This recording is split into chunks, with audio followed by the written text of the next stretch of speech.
Cash को लेकर बाजार में हाहाकार मचा हुआ है। कल सेंसेक्स की मंथली एक्सपायरी में जो हुआ और खासतौर से बैंकेक्स में जो हुआ वो किसी हॉरर शो से कम नहीं था। कैश के दौरान सेंसेक्स के इंडिकेटिव प्राइस एक समय पर 2000 पॉइंट से ज़्यादा नीचे थे, जिसने ऑप्शंस के पूरे प्राइस मैकेनिज्म को हिला कर रख दिया। सेंसेक्स के साथ बैंकेक्स के ऑप्शंस में भारी मूव्स देखने को मिले। समस्या कम वॉल्यूम की है। इन सब के बीच सेबी चीफ ने साफ कर दिया है कि कैश कहीं जाने वाला नहीं है। इन सब के बीच इस सब को निपटने के लिए ट्रेडर क्या रास्ता निकाले, इस शो में हमारा फोकस उसी पर रहने वाला है। शो में आगे बढ़ने से पहले चलिए आपको दिखाते हैं कि कल आखिरकार हुआ क्या। और देखिए, कल के एक्शन के बाद एक डर का माहौल है, क्योंकि एक ऑप्शन राइटर इस समय डरेगा। कल जिस तरीके से बैंकेक्स का ऑप्शन भागा, और अगर आप देखें एक 45 रुपीज़ वाला ऑप्शन कल, अगर आप देखें 55 रुपीज़ वाला 1100 हुआ। ऐसे में एक लॉजिकल ऑप्शन सेलिंग एक बहुत बड़ा रिस्क बन के रह जाएगा, और ख़ास तौर से जो मार्केट मेकर्स हैं उनके लिए भी एक काफ़ी बड़ा रिस्क फैक्टर हो जाएगा। ये देखिए, ये इसको छोड़िए, आप मुझे बैंकेक्स की 65-100 की पुट दिखाई, क्योंकि कल सबसे बड़ा जो गेम कहना सो थोड़ा गलत होगा, सबसे बड़ा जो मूव आया वो यहाँ पर हुआ 65-100 की पुट, जो कि जैसा मैंने कहा 55 रुपये से बढ़कर हुई 1100 रुपये, यानी कि एग्जैक्ट 20 गुना। इस शो में हमारे साथ जुड़ रहे हैं क्रॉसीज कैपिटल सर्विसेज के राजेश बहेती, जो कि एक काफ़ी इन्फ्लुएंशियल वॉइस रहे हैं मार्केट के टॉपिक्स पर।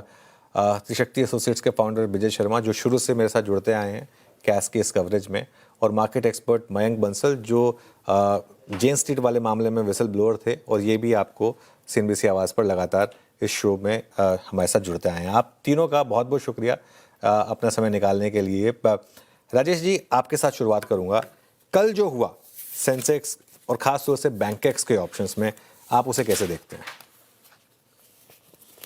बहुत प्रिडिक्टेबल है। कल जो हुआ वो होना ही था, क्योंकि आप देखिए BSE में जो ऑप्शंस की मार्केट शेयर है वो 30 से 32% हो गई है, लेकिन कैश मार्केट की वॉल्यूम्स 5% है, और उसमें जो कैश की वॉल्यूम है वो 1 या 2% है BSE के खुद के वॉल्यूम से। तो आप बोल रहे हैं मार्केट के 5% की 1% वॉल्यूम डिसाइड करेगी 35% की एक्सपायरी कहाँ पे हो, तो ये तो होना ही था। अब मामला ये है कि क्या सेबी चाहती है कि यही हो? उन्होंने ये तो कहा है कि हम कैश कर रहे हैं पैसिव फंड, इंडेक्स फंड्स के लिए, लेकिन अगर उसकी एक अनइंटेंडेड कॉन्सिक्वेंस ये होगी कि लोग ऑप्शन बेचना बंद कर देंगे एक्सपायरी डे को, तो हो सकता है सेबी यही चाहती हो। तो मुझे तो अब लग रहा है कि इसके दोहरे पर्पस हैं, सिर्फ इंडेक्स फंड और पैसिव फंड्स के लिए नहीं किया। एक मिनट राजेश जी, एक मिनट। आप ये कहना चाह रहे हैं कि ये इसलिए हो रहा है ताकि जो एफएनओ में लॉसेस हों उसको कम करने का क्या एक तरीका है कि लोग ट्रेडिंग करना ही छोड़ दें? क्या इसकी तरफ आप हिंट कर रहे हैं?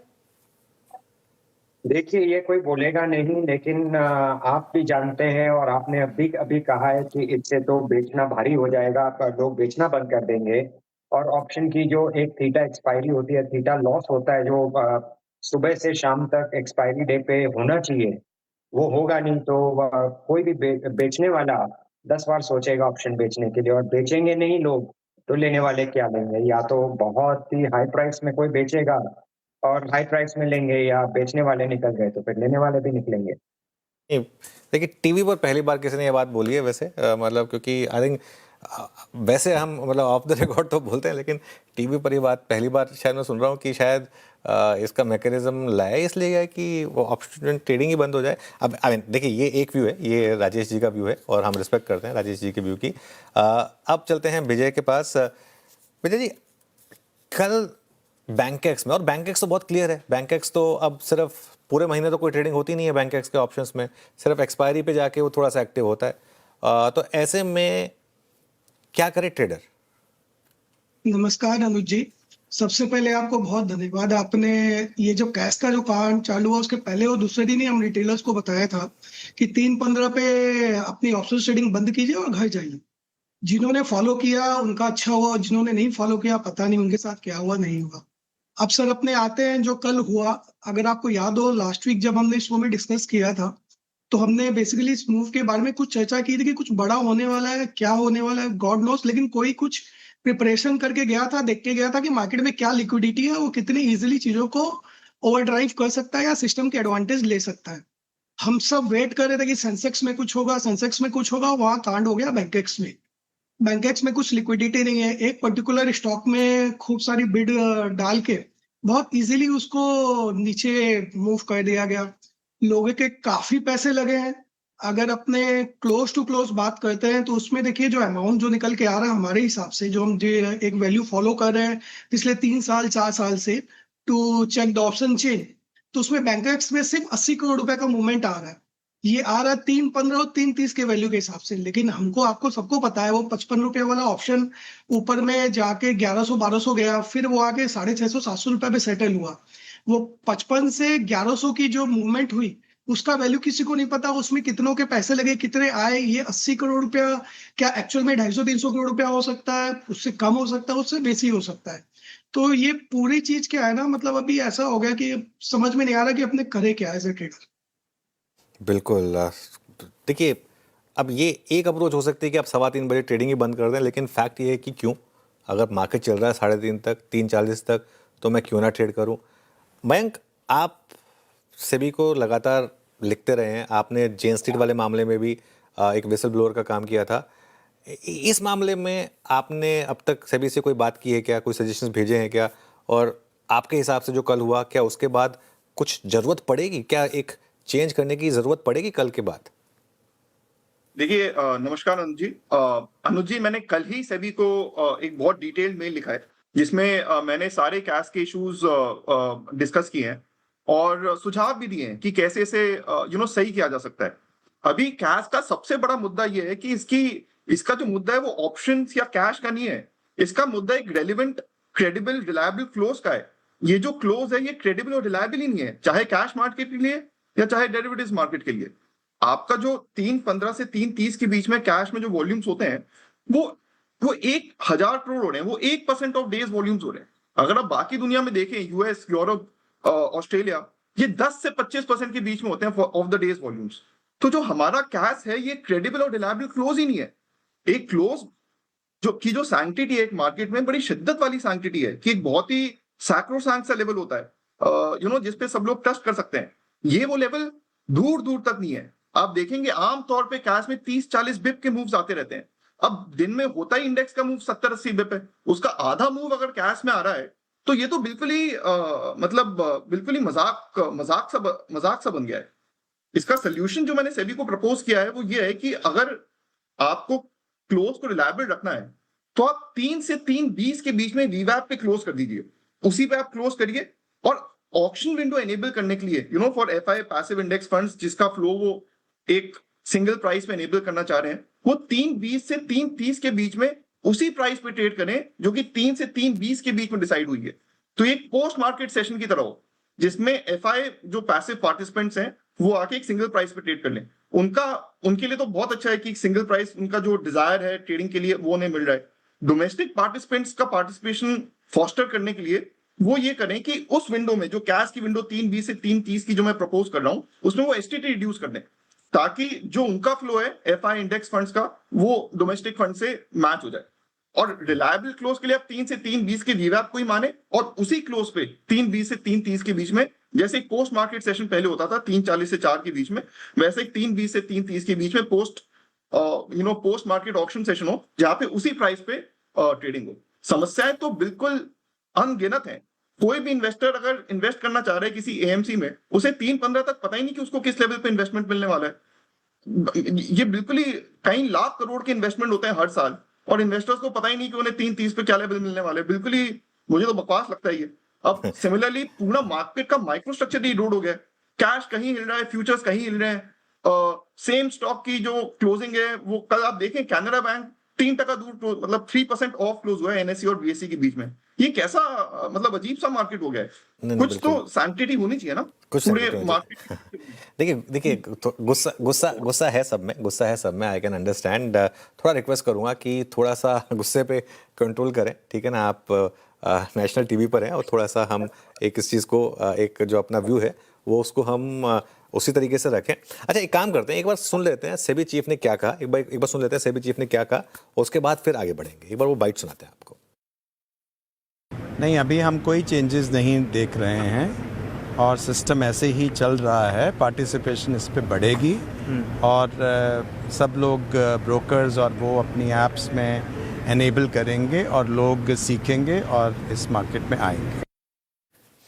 अच्छा, अब देखिए राजेश जी, सेबी चीफ ने तो क्लियर कर दिया है कि कोई चेंज नहीं होगा, ठीक है, और लोग सीखेंगे धीरे धीरे। लेकिन एक चीज़ में यहाँ पर है, अगर हम एक क्या इसमें कुछ चेंज करने की ज़रूरत है? क्या एक चीज़ हम डिसाइड कर लें कि एक इंडेक्स एक पर्टिकुलर बैंड से, और ये 3% का बैंड क्या है? पहली बात तो क्या ये बहुत ज़्यादा वाइड है? दूसरा, क्या ऑप्शन ट्रेडिंग डीलिंग होनी चाहिए कैश से? क्या 3:15 बजे ऑप्शन प्राइस से सेटल होना चाहिए एक्सपायरी वाले दिन? क्या ये एक तरीका हो सकता है राजेश जी?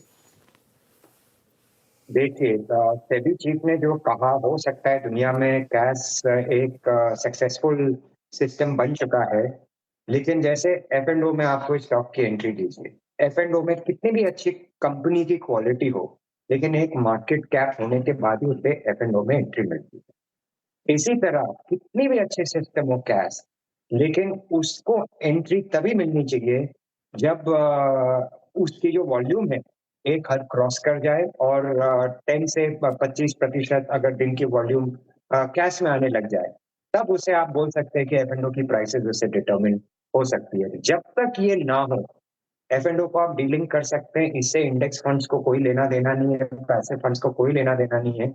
आप ऑफिशियल क्लोज पे F&O एक्सपायरी, कोई जरूरी नहीं है कि 3:30 की क्लोज या 3:40 की क्लोज पे ही F&O एक्सपायर हो। हम जब करेंसी मार्केट चलती थी तो 12:30 बजे RBI की रेफरेंस रेट पे एक्सपायरी होती थी और मार्केट 3:30-4 बजे तक चलती थी। तो ये तो जरूरी नहीं है कि आप F&O को उससे लिंक कर दो। इससे कैश का कोई लेना देना नहीं है एक तरह से, और ना ही पैसिव फंड्स का लेना देना है। लेकिन अगर आप इंसिस्ट कर रहे हैं कि ये सिस्टम परफेक्ट हो, इम्परफेक्ट हो, लिक्विड हो, इनलिक्विड हो, धीरे धीरे ये ठीक हो जाएगा। और इस धीरे धीरे में जब तक टाइम लगेगा, वक्त लगेगा, तब तक यहाँ लोग मरते रहें, मरने दो। तो ये तो मेरे ख्याल से ज्यादती है। नहीं, देखिए ये बात बिल्कुल सही है कि करेंसी मार्केट ट्रेडिंग में जब, अब तो खैर वो बंद हो गई है, लेकिन 12:30 बजे आई थिंक एक्सपायरी होती थी, लेकिन वो मार्केट उसके बाद भी चलती रहती थी, तो ये एक तरीका हो सकता है। अच्छा, देखिए दोनों तरफ के पॉइंट रखने बहुत ज़रूरी हैं। विजय जी, मुझे एक पॉइंट ऑफ व्यू ये आ रहा है कि अनुज जी आप इतना क्यों कर रहे हैं? मैंने तो कल बहुत पैसा बनाया, मैंने तो वो ऑप्शन ले लिया। कहते हैं कि ट्रेडर अगर समझ जाए कि किस तरफ का मूव आ रहा है तो बड़ा पैसा भी बना सकता है। ये एक डेविल्स एडवोकेट वाली आर्ग्यूमेंट है, इसका जवाब क्या होगा? तो देखिए क्या होता है ना, लॉटरी जीवन में एक बार या 2 बार लगती है, सही बात। बार बार नहीं लगती है। हाँ। और धंधा जीवन में बार बार आता है। तो अगर आप मतलब साल में 20% या 25% कमा रहे हैं तो वो आपका बिजनेस हुआ। और अगर आप एक दिन में 3x 4x 5x कर ले रहे तो वो लॉटरी हुआ। और मेरे को लगता नहीं है कि कोई भी अपना लाइफस्टाइल या अपनी फैमिली का बैकग्राउंड एक लॉटरी के बेसिस पे सेट कर सकता है। एक बार कोई भी लकी हो सकता है, लेकिन बार बार आप लकी नहीं हो सकते। और दूसरा सर, मैं आपको एक कैश का एक और एग्जांपल दूंगा कि अपने को इसमें सिस्टमेटिक प्रॉब्लम क्या आ रहा है। कि देखिए, जब रशिया यूक्रेन का जब वॉर चालू हुआ ना सर, 1 मिनट ज्यादा लूंगा, उस समय हम सबको लगा था कि रशिया इतना बड़ा कंट्री है, यूक्रेन को तो हफ्ता और 10 दिन में सब कुछ खत्म कर देगा। लेकिन आज के डेट में प्रॉब्लम क्या हो गया है, रशिया उधर से फायर करता है एक मिसाइल जिसका कॉस्ट होता है $3 to $6 million। और इधर से यूक्रेन एक तो भेजता है ड्रोन जिसका कॉस्ट होता है $2 से $4 लाख। तो सेम अपना एक तो मतलब मैट्रिक्स बैठ गया between Jane Street and this cash system. जब जेन को कुछ भी मूव करवाना पड़ता था तो उनका अमाउंट इन्वॉल्वमेंट होता था 5 से 10,000 करोड़। और यहाँ पर जब कैश के लिए अपने जो बिड आस्क जो लगा रहे हैं उसमें हार्डली इन्वॉल्वमेंट होगा 30-40 करोड़ रुपए का। तो इसमें आप कितने बार लकी होंगे सिस्टम में, वो भी आपको सोचना पड़ेगा। तो अच्छा यही है कि भाई चीजें सही हो जाए, और जब तक चीजें सही नहीं है, अगर हमारी पॉकेट बहुत छोटी है तो लॉटरी खेलने से अच्छा होगा कि अपने साइड में बैठ जाए और देखें और वेट करें। क्योंकि देखिए sir, SEBI is one of the best institute in the derivative market in the world. इसीलिए आज अपना इतना बड़ा मतलब मार्केट में ग्रोथ आया, नहीं तो ग्रोथ ही नहीं आता। अगर अपना ये जो इंस्टीट्यूट है, अगर इसमें कुछ प्रॉब्लम होती तो इतना बड़ा मार्केट कभी भी बढ़ता नहीं। अब ये एक तो इन्होंने नया सिस्टम लेके आया है, इसको लेके कुछ इश्यूज चल रहे हैं, तो वो अपने बराबर रिपोर्ट कर रहे हैं, हर आदमी उनको भेज रहा सलाह। और जैसे जैसे प्रॉब्लम आएगा, आई फील कि बहुत जल्दी चीजें ठीक हो जाएंगी। और तब तक अगर बेटर ये है कि आप इस सिस्टम से थोड़ा बाहर रहें। मयंक, ये एक और सवाल है क्योंकि इसी को मैं एक्सटेंड करता हूँ, क्योंकि अब हो क्या क्या है, जब वो जेन स्ट्रीट वाला मामला आया था तब आपको हार्ड कैश लगाना पड़ता था मार्केट में, है ना। अभी तो ये सिर्फ बिट्स का मामला है और उससे पूरे प्राइसेस चेंज हो रहे हैं। और ख़ास तौर से आपको लग रहा है क्या कि ये थोड़ा ज़्यादा प्रोनाउंस्ड बीएससी की एक्सपायरी वाले दिन हो रहा है, ये जो मूव आ रहे हैं। और कल तो हमने बैंकेक्स की पहली एक्सपायरी देखी फॉर एग्जांपल, शायद कोई तैयार ही नहीं था, एकदम से गूगली आ गई। सर देखिए अगर अनुज जी, ये मयंक के लिए क्वेश्चन, ये मयंक के लिए क्वेश्चन। हाँ, देखिए अनुज जी, जो बीएसई में आप स्पूफिंग की बात कर रहे हैं कि आप सिंपली ऑर्डर प्लेस करके इंडिकेटिव इक्विलिब्रियम प्राइस को आप ऊपर नीचे कर सकते हैं, अपनी ऑप्शंस की पोजीशन एग्जिट कर सकते हैं और फिर ऑर्डर कैंसिल कर सकते हैं, तो ये बिल्कुल रियल रिस्क है और ये बीएसई में हो ही रहा है। इसी इसी के ऊपर मैंने 13 अगस्त की जो एक्सपायरी उस पर सेबी को ऑर्डर आया है, मैंने 6 अगस्त को ही एक और चिट्ठी लिखी थी सेबी को इसी रिस्क को प्रोनाउंस करते हुए कि ये बहुत बड़ा रिस्क है और ये मटेरियलाइज होना ही वाला है, मतलब आप इस पे बिल्कुल कड़ी निगरानी रखिए। अब होता क्या है कि सेबी एक्शन तो ले लेगा पोस्ट फैक्टो, बट जो बाजार में गड़बड़ हुई है वो तो हो गई ना, उसी के बाद वो लेगा। तो आपका सिस्टम ऐसा होना चाहिए बाय डिजाइन कि मैनिपुलेशन हो ही ना सके, या उसका मतलब प्रिवेंटिव सिस्टम होना चाहिए, या अगर करना हो किसी को मैनिपुलेशन तो जैसे मेरे रिस्पेक्टेड को पैनलिस्ट कह रहे थे, उसका बार बहुत हाई हो ताकि लोग डेटर हो करने से। और कल जो बैंकेक्स की एक्सपायरी में हुआ वो होना ही था, मतलब इतना थिनली ट्रेडेड, जब आपका एक कैश मार्केट है इतना थिनली ट्रेडेड है तो वो होगा ही। बीएससी में अगर आप बीएससी कैश में जस्ट 30 सेकंड और लूंगा, बीएससी कैश में अगर आप नॉर्मल तौर पे देखें तो 10-12 करोड़ की वॉल्यूम होती है, केवल 10-12 करोड़। एक्सपायरी डे में वो कई बार बढ़ के 50 करोड़ हो जाती है, तो ये क्यों एडिशनल हो रहा है केवल एक्सपायरी डे के दिन? कैश तो क्लियरली एनएससी पे ज्यादा लिक्विड है, तो कोई भी एडिशनल ट्रेडर तो एनएससी पे ही जाएगा कैश ट्रेड करने, मगर वो 50 करोड़ का जो एडिशनल ट्रेडिंग है हर एक्सपायरी पे हम एक जंप देखते हैं, वो क्यों हो रहा है? तो ये सवाल उठता है। बिल्कुल सवाल उठता है। अच्छा, अब मैं आता हूँ, चलिए एक बार के लिए हम छोड़ देते हैं। सेबी चीफ ने एक बार ये भी कही थी कि कोई भी मैकेनिज्म सिर्फ ऑप्शन बायर या सेलर के हिसाब से नहीं हो सकता। अगर उस पॉइंट को ले भी लें अगर राजेश जी, तो अब एक सवाल ये उठता है, जैसे कल का लो या परसों का लो अगर आप देखें तो वो क्लोज जो है वो डे लो पर हुआ है, जबकि वो डे लो एक्चुअली स्क्रीन पर कभी देखने को मिला ही नहीं। तो एक तो मेरा सवाल ये है कि जो ईटीएफ्स लेते हैं या ईटीएफ्स बेचते हैं या म्यूचुअल फंड में ऑर्डर प्लेस करते हैं, अगर वो डे एंड की एनएवी के हिसाब से होता है तो क्या उस पर भी इम्पैक्ट आ रहा है? आर्बिट्राज फंड्स, क्या उनको इम्पैक्ट आ रहा है? ये ऐसा कोई फीडबैक है आपके पास? इम्पैक्ट तो सबको आएगा। देखिए, अगर आप ट्रैकिंग एरर की बात कर रहे हैं तो आप ट्रैकिंग एरर निकाल देंगे, लेकिन अगर आप इंडेक्स को ही आपने आधा टका या 1% या 1.5% ऊपर नीचे ले गए और दूसरे दिन आपको पता है कि वो नॉर्मलाइज ही खुलेगा, तो ट्रैकिंग एरर आपके इंडेक्स क्लोज में बिल्ट इन हो गई है, तो आप निवेशकों को कोई फायदा नहीं हो रहा है इससे। और मैं अभी भी मानता हूँ कि हो सकता है कैश जाके 6-12 महीने में सक्सेसफुल हो भी जाए इंडिया में, पर जब तक नहीं होता, हमारी एफ&ओ की मार्केट कैश मार्केट से 10 गुना बड़ी है। हम ये नहीं बोल सकते कि हम परवाह नहीं करते हैं एफ&ओ में क्या हो रहा है, कैश एफ&ओ के लिए नहीं है। आपको कैश इंडेक्स फंड्स के लिए, पैसिव फंड्स के लिए करना, आप कैश करिए। एफ&ओ की एक्सपायरी जरूरी नहीं है उसी नंबर पे हो। नहीं, ये बहुत ही वैलिड पॉइंट है। अच्छा, एक और चीज़ पर आता हूँ मैं, क्या विजय आप जवाब दीजिए इसका, क्या ज़रूरत है फॉर एग्जांपल बैंकेक्स में और बैंक निफ्टी में आई थिंक 12 या 14 स्टॉक हैं, आई थिंक सेंसेक्स में 30 स्टॉक्स हैं, निफ्टी में 50 स्टॉक्स हैं, तो क्या थोड़ा सा ये नंबर ऑफ स्टॉक्स जो हैं उसका भी एक फैक्टर आ रहा है खासतौर से बैंकेक्स में या बैंक निफ्टी में? ये सर उसका तो देखिए बहुत बड़ा इम्पैक्ट हो रहा है कि अगर कोई स्टॉक का वेटेज बहुत ज्यादा है और आप सिर्फ उसी को कंट्रोल कर लो तो वो पूरा इंडेक्स आपका कंट्रोल हो जाता है। तो मतलब इन फ्यूचर हम एक्सपेक्ट करते हैं कि नंबर ऑफ स्टॉक्स भी बढ़ाए जाए, वेटेज भी थोड़ा रिड्यूस किया जाए, ताकि जो भी मूवमेंट आए वो थोड़ा मतलब सब ऐसा लगे कि हाँ भाई पूरा मार्केट मूव किया है। ऐसा कभी नहीं लगे कि भाई एक पर्टिकुलर स्टॉक्स ने पूरे मार्केट को मूव कर दिया। मार्केट को स्टॉक्स को मूव करना चाहिए। अच्छा मयंक, ये जो वॉल्यूम्स हैं ये अब कैश में क्या पिकअप हो रहे हैं या फिर आपको लग रहा है कि अभी भी थोड़ा और पिकअप होने की ज़रूरत है? क्या रीजनेबल लेवल होने चाहिए कैश में जिससे हम एक कह सकें कि हाँ, अब जैसे कल का मैं वॉल्यूम देख रहा हूँ, ये 509 करोड़ के करीब का हुआ है, ये जो ऑप्शन चेन इसकी वैल्यू है, ये नंबर कितना होना चाहिए आगे जाते हुए? देखिए, जो डेवलप्ड मार्केट्स हैं जहां पे कैश अच्छे से चल रहा है, वहां पे दिन का, जैसे मैंने अभी थोड़ी देर पहले कहा था, 10 से 25% वॉल्यूम कैश में होता है। वो वॉल्यूम कैश को अपनी रिलायबिलिटी, अपनी क्रेडिबिलिटी लैंड करता है। इंडिया में 1% हो रहा है। जो वीवैप हमारा पहले वाला सिस्टम था, उसमें करीब 10% वॉल्यूम होता था, मतलब दिन के 12,000 करोड़, 13,000 करोड़, करीब इतना ट्रेड होता था। तो हमारा 10% वॉल्यूम तो होना ही चाहिए क्लोज में। किसी भी मार्केट में होता है, हमारे मार्केट में भी होना चाहिए, ताकि क्लोज पे कॉन्फिडेंस बने कि एक रिलायबल क्लोज है। ये जो क्लोज रेगुलरली, हम जो बड़े, अगर आप चार्ट देखें तो निफ्टी का 3-15 तक एक चार्ट होता है और फिर एक बड़ा सा कुछ अलग ही कैंडल आ जाता है। ये सब मतलब ये सब एक हेल्दी क्लोज का इंडिकेशन नहीं है। बाहर के जो यूएस, यूरोप, ऑस्ट्रेलिया के अगर मार्केट्स के क्लोजेस देखें, तो वो जो अगर इक्विवेलेंट लेवल जो उनका 3-15 का प्री कैश लेवल है, उसके बिल्कुल 4-5 बिप में आते हैं, वो बिल्कुल उसके पास आते हैं। अब इंडिया का क्लोज, क्योंकि वो रिप्रेजेंटेटिव ही नहीं है, वो बिल्कुल ही ऑफ आ जाता है, कहीं किसी और लेवल पे वो क्लोज हो जाता है। बिल्कुल। चलिए, अब एक एक आखिरी सवाल आपसे लूँगा।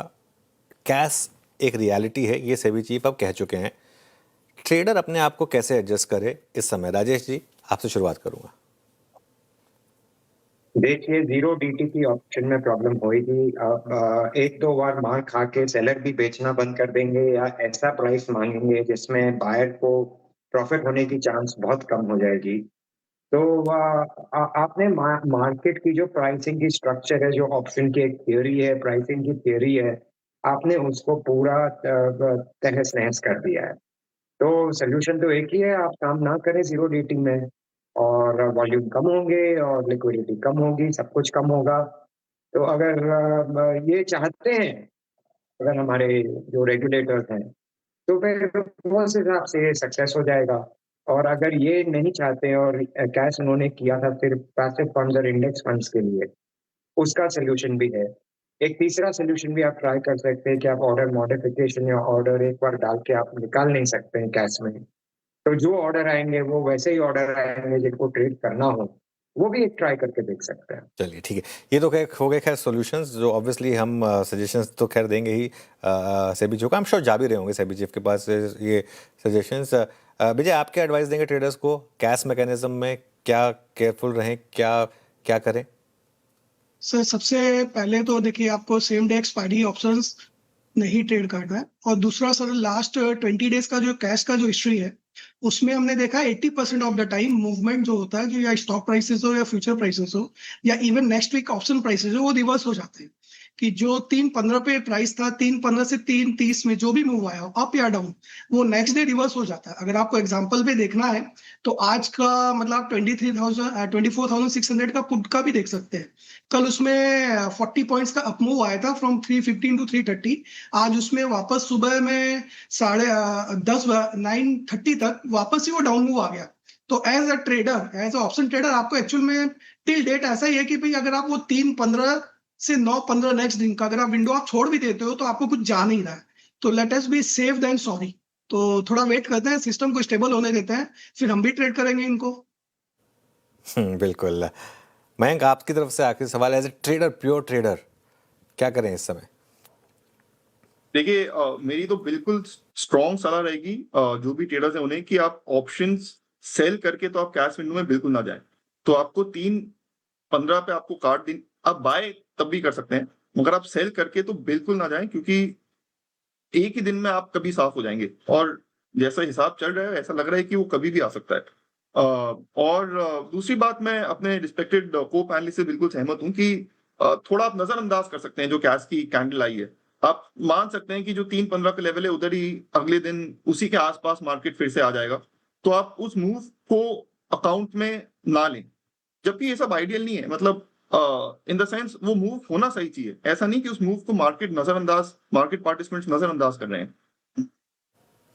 ऑलराइट, चलिए राजेश जी, विजय जी, मयंक जी, बहुत बहुत शुक्रिया आप तीनों का आज हमारे साथ जुड़ने के लिए इस स्पेशल कवरेज में। इस पर कवरेज हम आगे भी करते रहेंगे और आपके सजेशंस नोट करते रहेंगे। थैंक यू सो मच आज हमारे साथ जुड़ने के लिए।